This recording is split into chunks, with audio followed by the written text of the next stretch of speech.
ইনশাআল্লাহ আজকে সকল ধরনের সবজি দিয়ে শুটকি মাছ রান্না করা হবে। সেই স্বাদ হবে।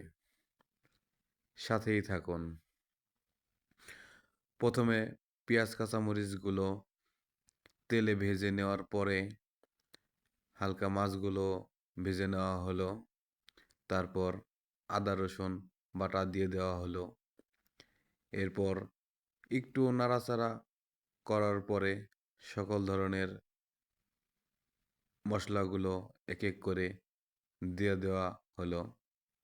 একটু নাড়াচাড়া করার পরে টমেটোগুলো দিয়ে দেওয়া হবে।